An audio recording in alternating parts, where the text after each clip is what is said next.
I saw your last movie, and I can see that there is truth in there, even though I don't exactly know what happened. Just look, I get that that's how you work through things, but please don't put this in any of your movies, okay? Hey, everybody. This week on the podcast, we are interviewing Sara Gaston. Sara is a filmmaker, actress that I've known, oh man, it's been 20 years. I met her in person the first time when we were doing the auditions for Witchcraft, oddly enough. We talk about that a little bit. But she's been working in the as an actress in the Houston area, both on stage and screen for a long while. You might recognize her from In-Betweening. She plays Aunt Lori in that one. And I specifically wanted to get this one out there and done because Sarah's next project, Coyote, is premiering as I record this weekend on Saturday at WorldFest Houston. So we talk about that, and we talk about her previous short and then what her next projects may be, and basically how she got there. On this one, Brittany's going to be co-hosting with me because we recorded this right after the catch-up interview I did with Brittany and Chris, talking about all the stuff they're working on. Brittany's been on Landman and Lioness. Chris has been working on all kinds of different movies. But yeah, this is the first time we'd all, I would say, been in the same room, but Chris wasn't even in the room. He had to zoom in. Anyway, that's an episode that we'll record, that I'll air further down the line. But this one we recorded with Sara right after, and Brittany stuck around because I thought it was important to have like a female perspective on the work that Sara's doing. So yeah, check it out. I think it's a very good episode. And if you're in the Houston area, make sure and try and catch the premiere of Coyote on Saturday, May the 2nd. I'm checking my dates to make sure, at WorldFest.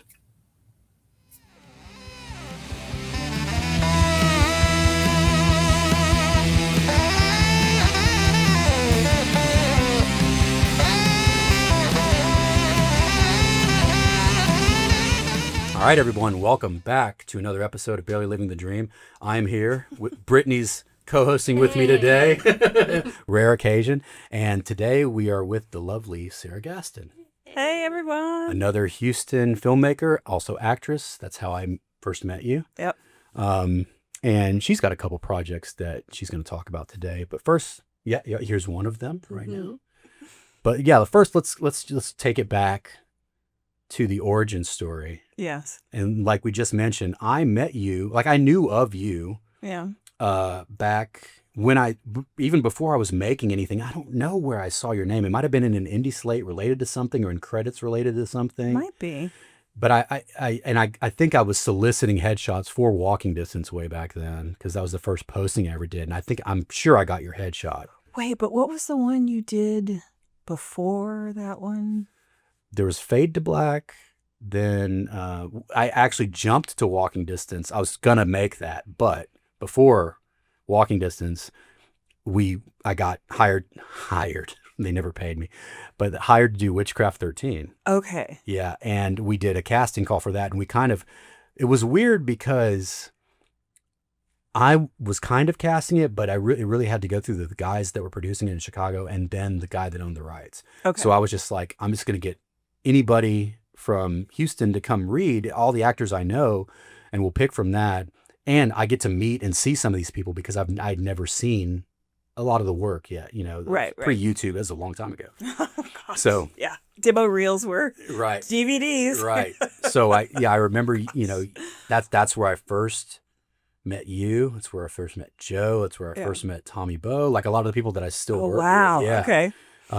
First time I'd ever seen any of you guys. And I remember Melanie and I talking, we're like, dude, Sarah's so good, but she's never going to do this movie.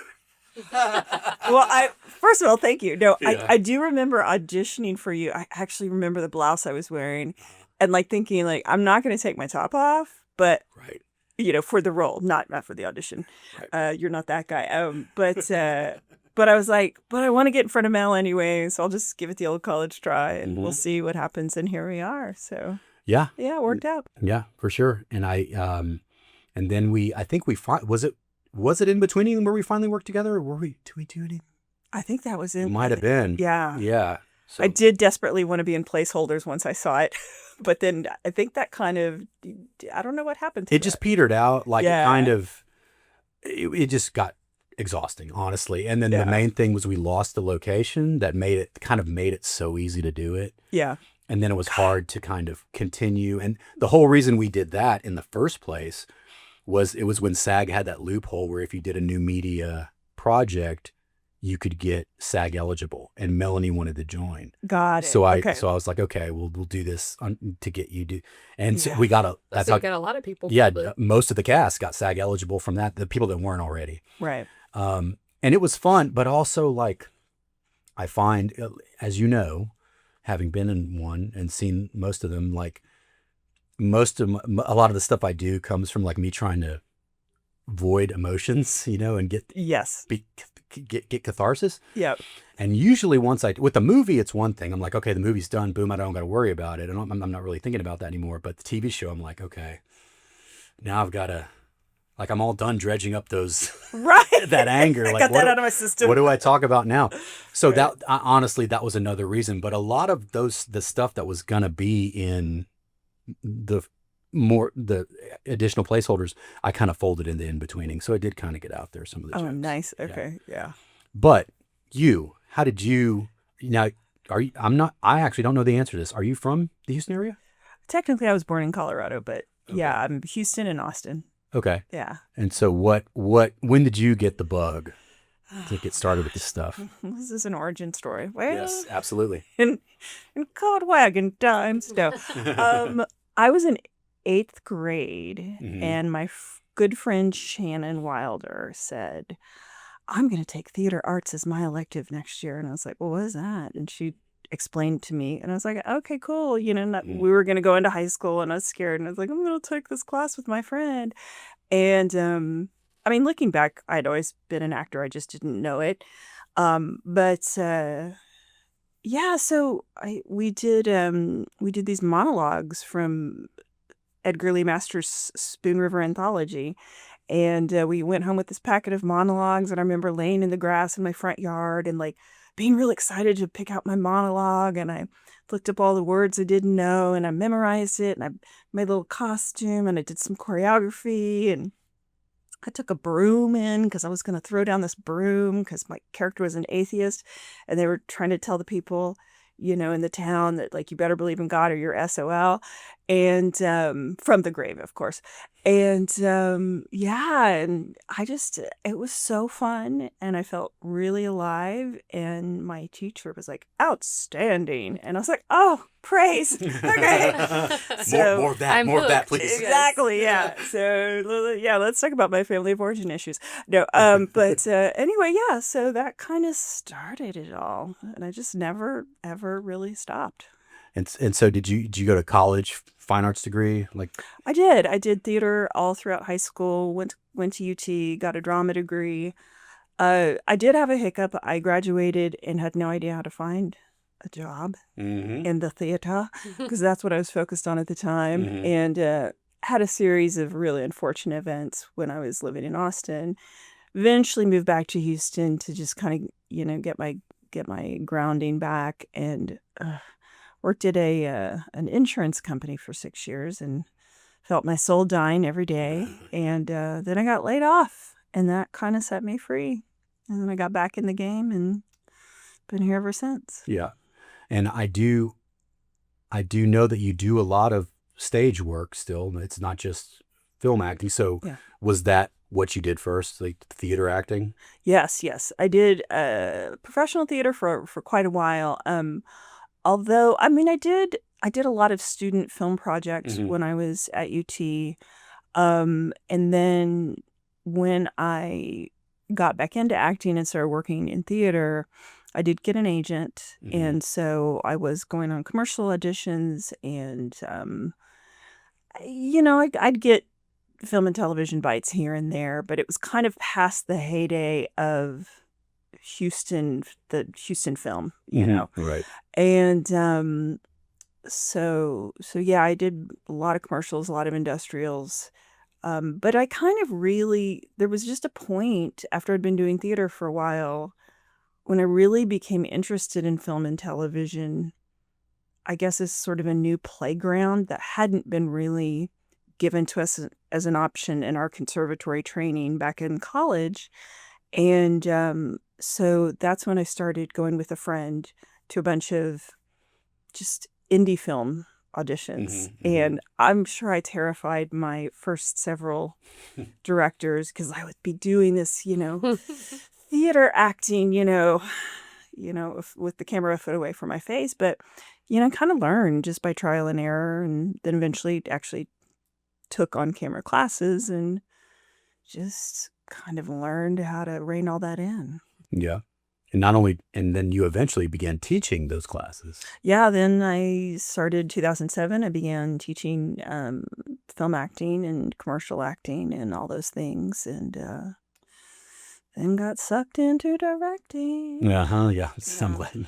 So I was gonna say, like, at what point during that journey did you sort of start going, oh, well, I would like to write something myself or make something myself? Gosh, I didn't want to. Joe Grasaffi for years was like, you should produce your own show so you can do whatever role you want to do. And I don't remember him ever actually suggesting I do a film, but he's like, you should create your own content, blah, blah, blah.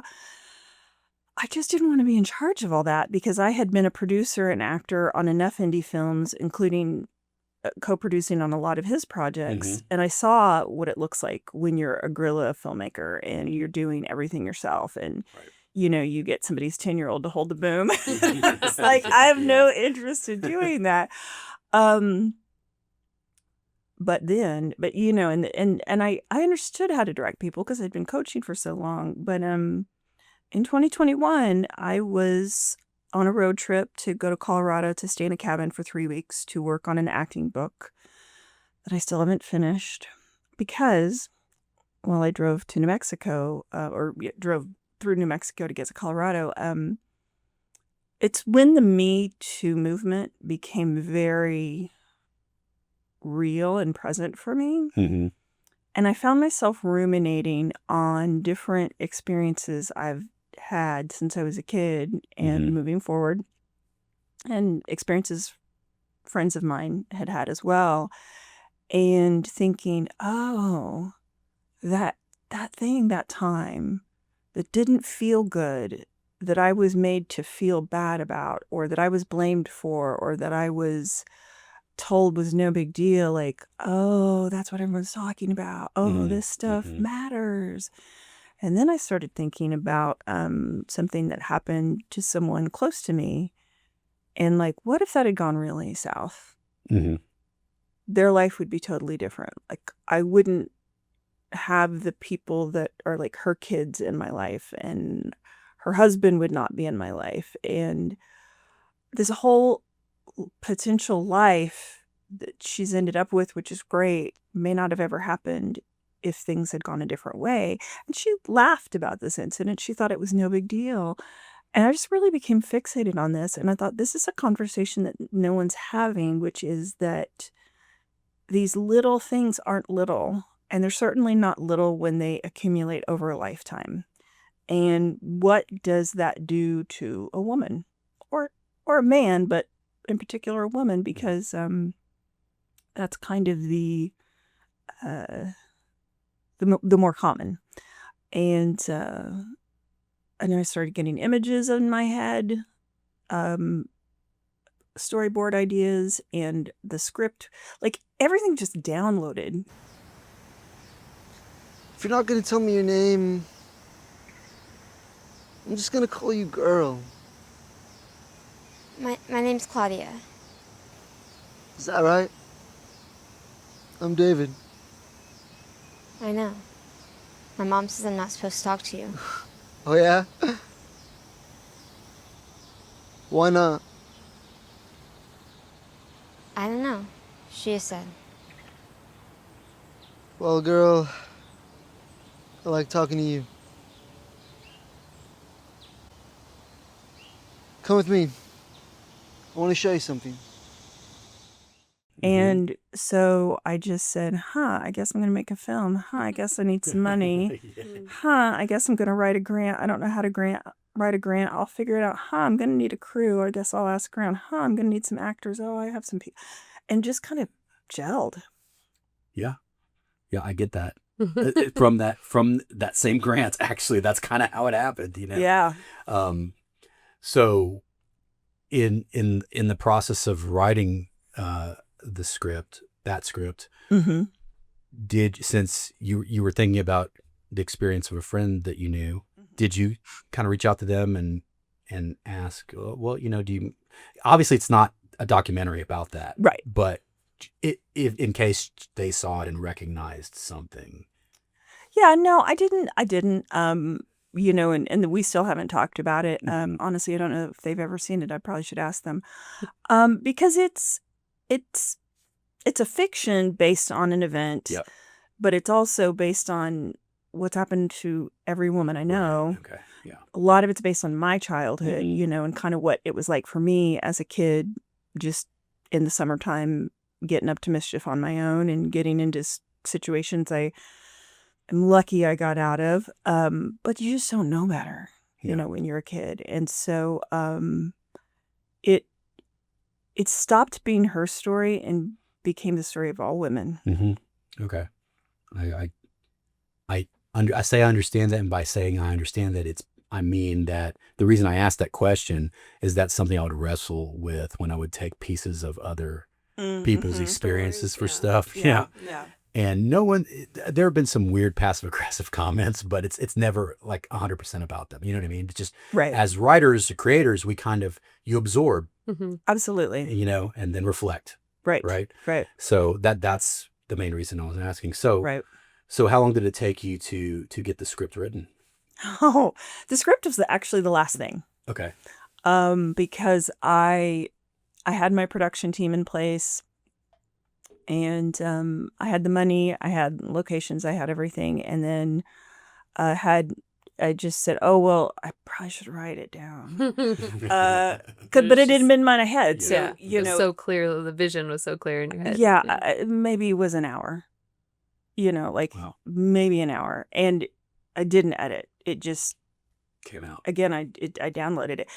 You know, years ago, well, I've done 3 iterations of it, but I did a one-woman stage show about Molly Ivins, and in the opening part of the stage show, she says, writing is 75% thinking, 15% writing, and 10% caffeine. And I find that to be accurate. I think about it for a very, very long time before it goes down, and then it's close to done.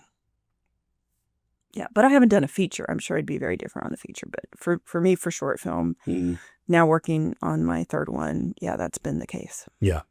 I feel like they haven't all been like this, but my feature Mystery Spot was very much like that. Like, it was like, I had a very good idea, and then just like Right. almost like I was automatic writing in a trance, you know, just kind of. And again, it was because of like heightened feelings, all the stuff I was writing about. But it did flow like that. I Right. didn't wrestle with it Right. as much as I did some other things because it was so kind of raw, jacked right into stuff I was going through at the time. Right. You know, or Right. really thinking about a lot. So. And see, that's exactly it. That's what I mean when I say a download. Like Yeah. it was there ready to Yes. come out. Yeah, I get it. Yeah. So you script's the last thing. You get the money, you get ready to go. What was the shooting schedule like? How long did it take you? It was, so our lead, Anna, she's a minor, so we had to keep it to 8-hour days. So we had 2 8-hours and 1 4-hour day, Okay. and so it was a pretty quick shoot. I think we shot on a Thursday and Friday, and then a Monday, just because it was important to me that we don't ever see anyone else in her world. We hear the mother at the beginning, but until she meets the boy, there's just no one else around. And that was just my experience as a kid in the summertime. You know, people weren't, the dad was at work, the mom was indoors. Mhm. Of course, it's Houston, so nobody wants to be Mhm. outside, Yeah. But it was very, very easy, for me to just be off on my own for hours. And I was Mhm. content to be so. Yeah. But I wanted that isolation of sort of the pre-digital, pre-connected, pre-cell phone, pre-helicopter parent time when kids were just left alone Yeah. in the best and worst ways. Yeah. Yeah. Absolutely. I felt a lot of nostalgia in Yeah, this one, yeah, in a good same. way and in, others, but it was In a just, sketchy way. oh, yeah. But I mean, Yeah. it was, even when I look at the banner, it's just like, I can feel that summer Right. sun just out being outside. It's Yeah. just, Yeah. Yeah. It took me back. I don't know where we'll talk about it, but I don't know where specifically you shot it. But I did immediately I was like, this is like the summer, like in the Heights, which is where I grew up, just like gone all Yeah. day, Mhm. Yeah. all over the place, And now driving around that area, I'm like, I was all the way over here, Yeah. Yeah. Yeah. and then coming. So yeah, I think you really did capture that well. Yeah. How difficult was it for you to find the actors?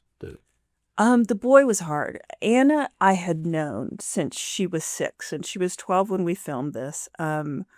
I used to teach in an acting school here in town, and so periodically I would film her for auditions, and she would get some really big auditions, and I always thought she was great because she wasn't a child actor. She was just a child, and so she's probably mortified if she ever hears this, but if I were filming her for an audition and she like picked her nose in the middle of the take, I didn't stop her. Like, I never believe in making kid actors. I believe in directing children and allowing them to be children. Okay. Yeah. And so I just was always really enamored with how natural and not a child actor she was.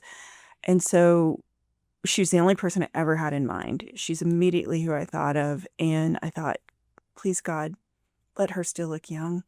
And so I sent the material to the mom who I had a relationship with and said, I understand this is troubling material, but Anna is perfect and I would love her for this if you would trust me. And if so, would you just film a little bit of it for me? And she did, graciously. And then the boy had been hiding in plain sight because I had a different kid in mind, a different type of kid, kind of skinny and just like scrawny, kind of ratty, kind of pimply face, that kind of colorless dishwater blonde hair. And he wasn't around. But this guy, Matthew, who's just lovely, nothing like his character, sweetest young man in the world, he was taking acting classes with me. And he was always polite. He was very sweet. He was very professional. He's a good actor. And then I thought, oh, he might work. He was more mature looking than I had in mind, but he's still, quite thin and young. And so I put him on tape and I was like, who is this kid? Like, because he'd been in my acting class. I'd put him on film a ton of times, but he was able to get that combination of alluring and menacing at the same time, which young women in particular, I think, are very, everyone's susceptible to a as mesmerist. Right. Yeah. And to authority. Yeah. At that age. Well, that's what I was just thinking, actually, when you were saying that you had a different guy in mind and your description was a little bit more, off-putting. And I was just wondering in my mind, I'm like, but realistically, it would be someone that kind of has that alluring charm about him that would think, okay, let me listen to you, versus someone who might just look scary and run away. So that maybe one of those like happy accidents. Right. Yeah. Yeah, that's what I was thinking watching it. Again, I can't, speak to the female experience, obviously. That's why I have Brittany here. But I immediately was like, I knew so many kids like that. Or had friends, knew so many boys like that. And knew when, like, at a certain point, you're like, that dude's bad news, Right. That kind of thing. So, yeah. It was great casting in that. role. Yeah. for Thank sure. you. Yeah. It made me so uncomfortable. And again, also Good. just to hold the pacing, the shot selection, it really got the tension across. My skin was crawling, Yes. and it's kind of tough to get me to do that. But also, I'm a father now of a girl, Right. You know, Right. like, so I relate to things like that in a whole different way Yeah. now. Well, and it was interesting when I first approached Rob about being my DP, and then approached Chris, I should say, yes, Rob Nielsen and Christopher Bork and Jeff Walton about doing director of photography and then post-production sound, and then my composer. They all are like, oh, now I'm worried about my girls or my child or the young girls in my life. And I'm like, and you should be. Yeah. And maybe your wives probably still too. Yeah. So, but especially young girls. And I think that's sometimes what gets left out of the he said, she said argument around sexual harassment, etc., is that's somebody's daughter. It's somebody's child. It could be your daughter. It could be your child. It could be your sister, your niece, your wife. And it's amazing how these are all really good men who intellectually know that. But seeing it on paper, I think, was like, oh, okay. I was like, well, welcome to our world. Yeah, it goes more real. Yeah. 100%. Or just how easy something, a situation can develop. Right. Yeah. Right. Mhm. Yeah.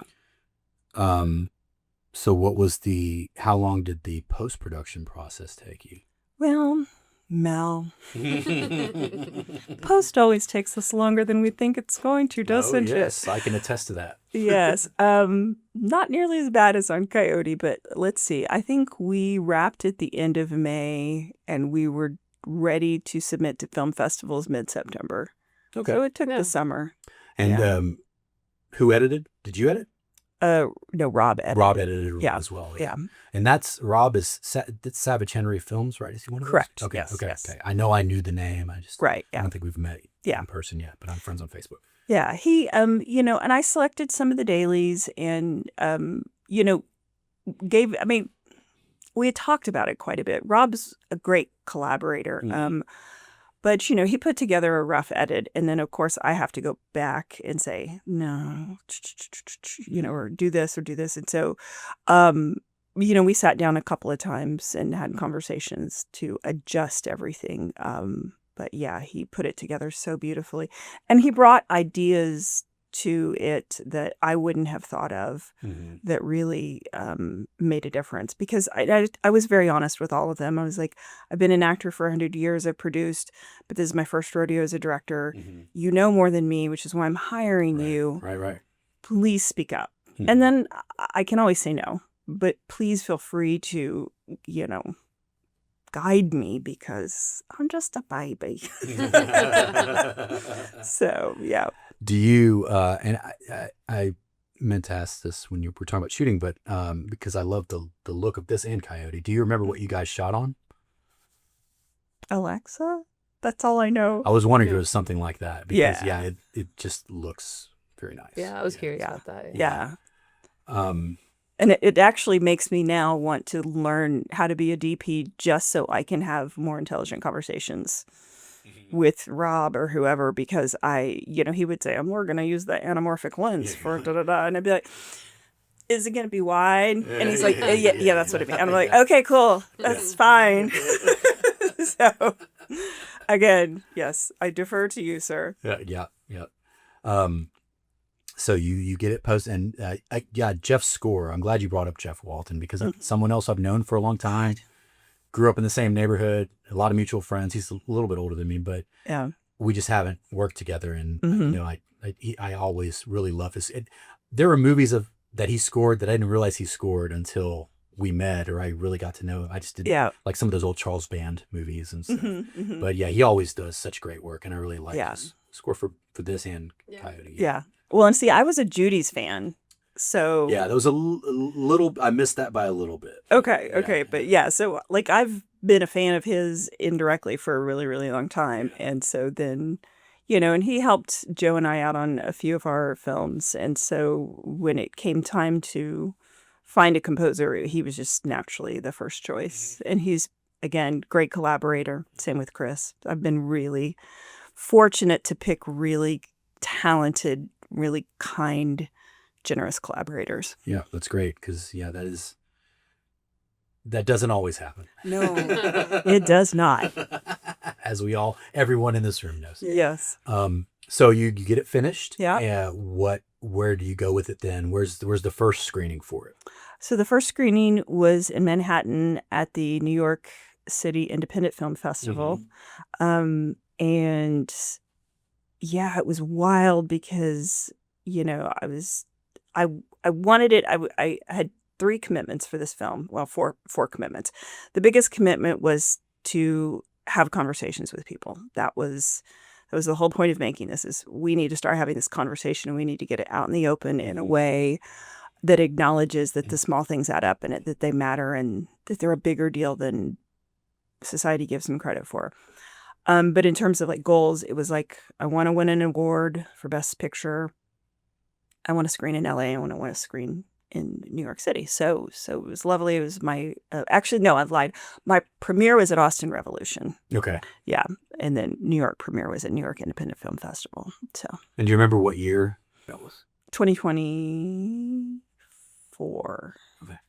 Yeah, 2024. Yeah, because we're winding down our festival circuit. We've kind of gone past the expiration date. We're on 2 years, but I'm still finding new outlets for it. Right. And I love it so much. I still want to get the message out there, so it's hard for me to let go of it. Yeah. And I've been keeping an eye on it. It's played a lot of festivals and won a lot of awards. It's done really well, especially for a freshman effort. So I've been very, very lucky.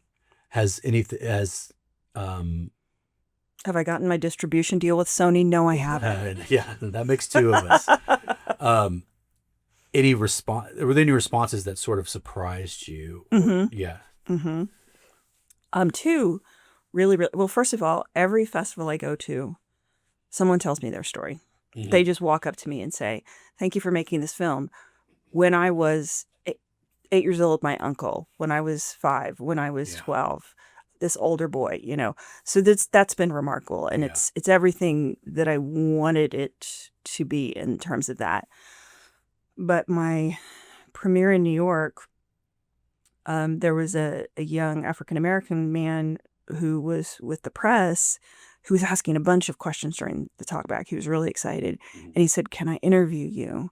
And I said, "Yeah." He's afterwards. And I said, "Absolutely." And he was so excited to talk to me. And he brought over an older woman who was with their organization, introduced me, told her what the film was about. And he goes, "I want you to get this film in schools and in churches," because he says, "We just don't talk about this." And he goes, "Especially in my community." Very true. And I was so struck by that because my initial thought is this is for women. I forget that this happens to boys. Not I forget, but that wasn't my target audience. So the fact that it resonated so much for him was really extraordinary. And then I was at Panther City in Fort Worth. And there was this older gentleman who was sitting in the front of the audience. He's probably in his 70s, 80s. And he gets up and walks out in the middle of it. And I thought, so rude. And then I forgot about it. And then he came up to me and he got very close to me. And he was quite tall. And he found me afterwards and he said, "I'm glad you made that movie. I almost got molested when I was a little kid." And he goes, "That's why I walked out." He goes, "I couldn't watch it." Yeah. And I thought, oh my gosh, this poor man, he's nearing the end of his life and it has marked him. Yeah. And almost marked him. And I thought, yeah, okay, it's everyone, which is horrible. But that one really shocked me. Yeah. Yeah, I can imagine. But I mean, it's powerful, Yeah. So, what we know Sonny hasn't called. No. But once you finish the festival run, what are your plans with it? What are you going to do? I'm going to get it on streaming services. Definitely going to put it on YouTube. I've talked to different people about different places to get it. I just learned about Short of the Week. That may be a long shot. I don't really know enough about it. But probably Tubi and those places. I did meet a gentleman. I got to dig out his business card, but I was at a WIFT event in Austin last May, and he gave me his card and said, "Oh, well, I've developed this online platform for short film directors so that they can get paid for views." So I don't know. I'll look into that. But I'm getting to the point where I just want to get the story out there and continue the conversation. Yeah. Since it sounds like it's a story that is so close to you, do you think that you would ever be interested in expanding on it at some point, like making it into a feature or into a longer short film to kind of go further into the story, maybe both pre and post meeting this gentleman? That's a great question. What I think is actually going to end up happening, because of the subject matter of Coyote and the subject matter of my next project, is I may at some point put together like an anthology. I don't know if you're familiar with Some Women. It's a Kelly Reichardt film, but it's basically the stories of these 3 different women in this community and just kind of their different experiences. Okay. So That's interesting. I like that. yeah, so I might at some point put it together that way. I haven't. I mean, it's such early days for me, relatively speaking, but I don't. This is one of the reasons I like short film. I think you can drop a hot potato in somebody's lap and walk off. Sure. And so I'm not to the point yet where I feel a strong desire to say, let me take you through the complete journey. Sure. Well, sometimes it's more impactful that way if you just kind of let everyone absorb it in their own right instead of giving them every fact in detail. So I like that idea too. Yep. And just the not knowing, it's, and see, I hate short stories. Like when I read them, I find them so unsatisfying. Give me an epic, right? That's like 1,000 pages long. But for film, I'm like, and I've seen so many great short films, doing the festival circuit, that I'm like, oh, some of those I remember far more than the features I've seen, because they're not trying to prop up, with hour and a half, like a not very meaty premise. Right. Which is what I think a lot of greener feature filmmakers do. Yeah, I definitely agree with the short premise, the hot potato thing, because the ones that stick with me are exactly like that. Yeah. Yeah. It's like, where they give you something to chew on. Right. And you really are just like dialed in for the amount of time that's up there. Yeah. So what was the process then? You're in the festival, you were doing festivals with this. What was the process then moving on to Coyote? Oof. So again, I thought I was only going to do one. Sucker. So I had been, when Roe v. Wade was overturned, my manager approached me because he had a client who was, this is my acting manager. He had a client in California who had written this screenplay about what do desperate women do when they can't, get access to an abortion. And he said she wants you to direct it, and she wants it to be in Texas. They had some money. When I started to ask around, understandably, people didn't want to work for the kind of budget I had. Yeah. And I wasn't going to do it, with a GoPro. At, a memorial park. Yeah. And we have standards now. Exactly. I got very spoiled. Yeah. And so I was like, I can't make it for the amount of money you want to make it for. And they're like, we could in LA. And I said, well, it's not LA, it's Houston. People are working on commercials and they're making, 20 times this. I can't do it. It's not going to work.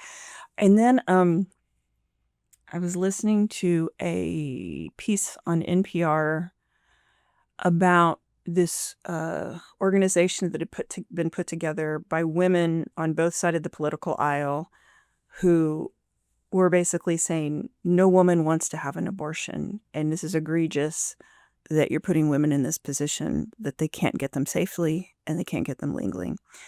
And so I just burst into tears, and I called up my manager and I said, I've got to figure out how to make this film. And he said, I understand. I think the tide's going to turn. Well, the tide did not turn.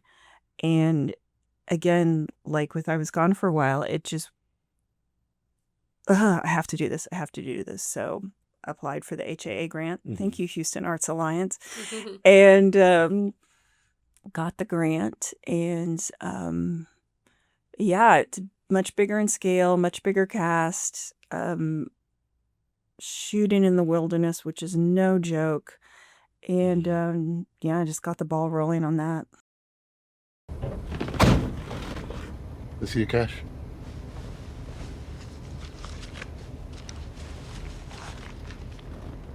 We're driving to the spot. And you mentioned that your manager reached out to you and said the screenwriter wanted you to direct it. Did you get on her radar because of I Was Gone for a While? Had she seen that? No, because I don't think we had released it yet. I think we had met a few times when I was out in LA at different functions that he had put together. So we were on we were on very friendly terms. And, I think she knew I was somebody with integrity, and I was in Texas, and I think she kind of understood my political leanings. And so, yeah, she just had it in her mind. She wanted me, so. And what was this process like shooting that? Well, it was a lot harder to get going. We struggled with our location because we had to fill out a lot of paperwork to get permission to shoot in this national preserve. And there were a lot of things like, and I realize you asked about shooting specifically. Well, that's fine. This stuff's good too. Yeah, this is just word to the wise about locations. Yeah. Locations take you longer than you think. And like we had to fill out this paperwork. Apparently there are a lot of poisonous snakes out there. So we had to fill out this, we had to know like the closest hospital that had anti-venom. And we just had to make sure that this was part of our disaster plan. Right. And so... and where were you at again? We were at the Atwater Prairie Chicken National Preserve. Okay. Yeah. And it was just, if I'd known what I was getting into, I probably would have chickened out. Because one day we had 12 people on set. We had firearms. So we had a firearm master. We were shooting outdoors. It got pushed because of the paperwork for the location. It got pushed back from April to June, July, and August. Yeah, you can't film in Texas unless it's over 100 degrees. You can't. Just if you're going to film outdoors. Yeah. And you should do it during hurricane season. Yeah, 100%. Yeah, so like one of our days, we lost about 8 hours because that July 4th weekend, that horrible Central Texas storm that wiped out Camp Mystic, we were getting the edges of that. So we had, horizontal rain and, had to call it. And we had scouted a location that was, really important to the confrontation in the movie. And there had been all this rain. And so within like 2 weeks, it was overgrown with poison ivy. So on the spot, we're trying to figure out some place else to shoot. And one of our PAs almost passed out from the heat. I got scratched. I mean, we had these vines that were hanging down from the trees that had thorns sticking out of them. So, you just turn and then you had like this thorn vine in your face. So, and the cast and crew were great. I mean, nobody complained. Everyone was super great. But it was like everything. I'd gotten so spoiled. And I thought every shoot was going to go that smoothly. And I was like, after this, I'm shooting a comedy and it's going to be in one location, preferably indoors. Yeah, inside. Yeah, and I actually ended up manifesting that because I shot for hire, I shot a web series comedy full of women that fall. So it worked out. Yep. So, and how long were you guys shooting Coyote?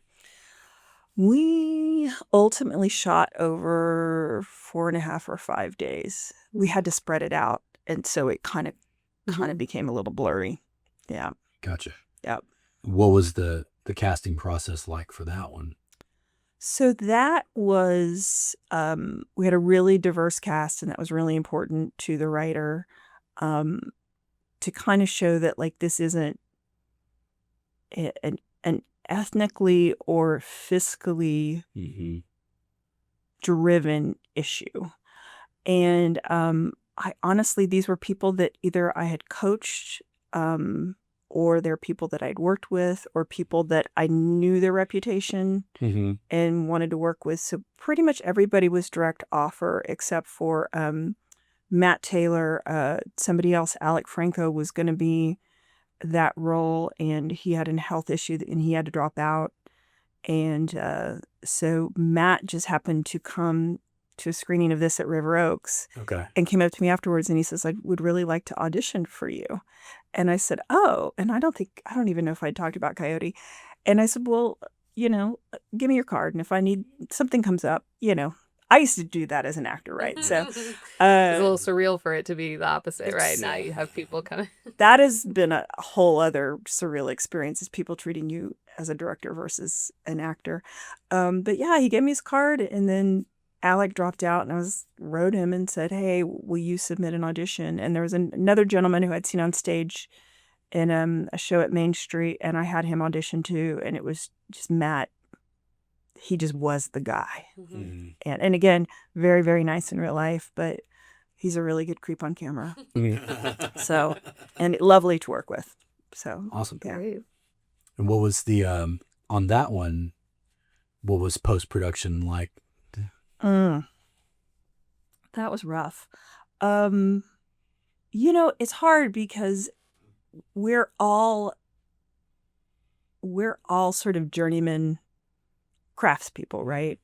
And so, Rob would get pulled away on a job, and then I was traveling so much I was gone for a while. So, if I were in New York or Austin or, California at a film festival for that's what I wanted to focus on. I didn't want to stop in the middle of the day and look at dailies or look at edits, or you know what I mean? And so it'd be like, I'll get back to you when I get back from wherever. And then I'd get back and I'd say, okay, great, I've looked at the footage. And he'd be like, oh, I'm on this job for 2 weeks. So yeah, okay, great. And so there was just a lot of back and forth. So it ended up, I think, finished in August. And then it wasn't ready until like mid-January. Mm-hmm. So it took a lot of time. And same with the post-production sound was pretty quick. But Jeff and I went back and forth a few times with the music.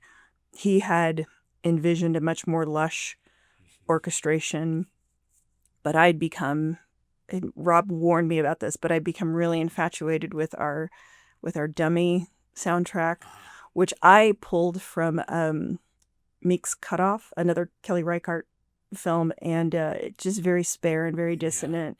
And so with Jeff, I kept going, strip it away, take out this, take out this, take out this, Oh, good, it's just a corset. Great, that's what I wanted. Yeah. So, yeah. Yeah, and I love that.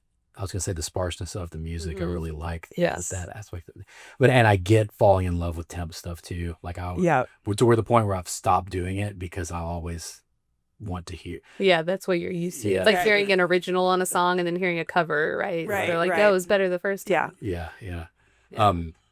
And that excuse me, as we record, you have not yet premiered, but you have a premiere coming up for that. Is that correct? Yes, on May 2nd, World Fest. It will be our world premiere. Yeah. Awesome. Yeah.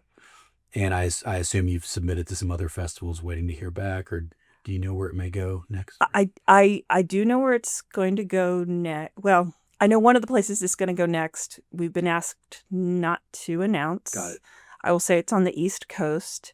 And then I've gotten a preliminary acceptance for Austin Revolution for next year. Jim, we did a little podcast a bit, and right after I just seen him at Austin Revolution this year, and he said, we've already watched it. You're like our first acceptance. So unofficially you're in because it's an important story. Awesome. So yeah. Nice. Yeah. That's great to hear. Yeah. And you touched on this earlier. You mentioned you had something else in mind already, your next, whatever you were going to do next. Right. Yeah. Tell us about that. So that is, and again, best laid plans. That I was going to shoot like in the next 2 weeks, right?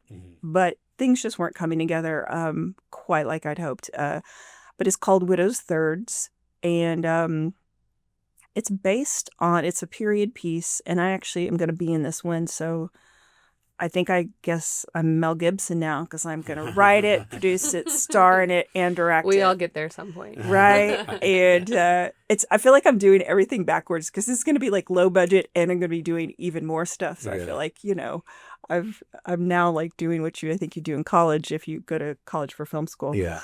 But it's based on what used to be the law, which was that if a woman was widowed, she received a third of her husband's property. So, if say they sold the property, she'd get a third of the profits. Or if, the property produced, a profit, maybe it was a farm or something like that, she would get a third of the revenue from it. But she was expected to live off the suffrage of a male relative. And so in this particular story, she's like, I don't think I want to do that. And it's basically about fighting against a custom and a law and a society that wants women to be dependent. So. And did you write this one? I wrote this one, yes. Okay. Yeah, based on a story I had read. So. Great. Interesting. Yeah, that's and so now you're just sort of putting the pieces together to get it done. Yeah, I have my primary location. I've done a little bit of casting, 2 other roles, again, not quite going the way I thought. I've already talked to Liz T. So I don't know if you've ever worked with Liz, but Liz T, shout out to Liz. She's been costume designer in a bunch of stuff I've done. And so I've already reached out to her to source some, period clothing for me. And so Joe's going to help produce this one as well. I also brought on my friend Heidi Van Horn as a producer. And so, we're looking now at shooting in October. I'm not going to shoot in Houston in petticoats when it's 90 degrees. I'm simply not going to do it. And we did a little bit more location scouting at the Barrington Plantation at Washington on the Brazos on Sunday.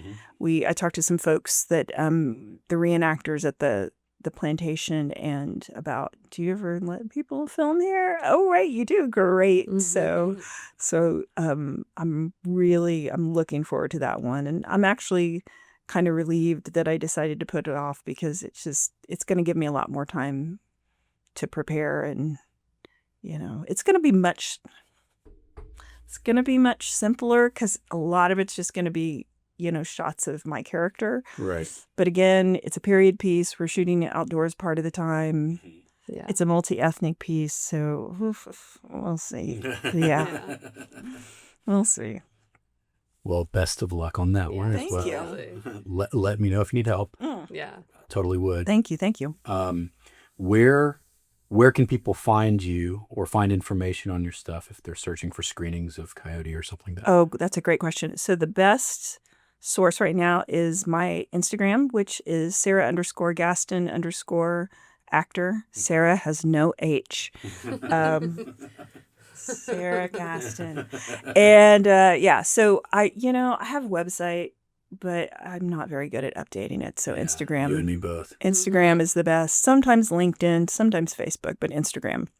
Okay. Yeah. Got it. So find her on Instagram. Yeah. Sarah, it has been a pleasure. Yes. Been having you on lovely. here, catching up on all your stuff. Yeah. Very happy to see the success that all of your stories are getting. Thank you. Any final thoughts? Anything you want to leave us with? Oh. Words of wisdom. Words of wisdom. Surround yourself with people better than you and they'll make you better. Yeah, that's a good one. That's great. Yeah. That's a good one. Yeah. I got that from Sting. I'm paraphrasing Mr. Sumner. Yeah. He's right. Stuart Copeland is an awesome drummer. So Yeah. So he is right. Exactly. Well, yeah, thanks so much. Yeah, thank you so you. much. Thank you.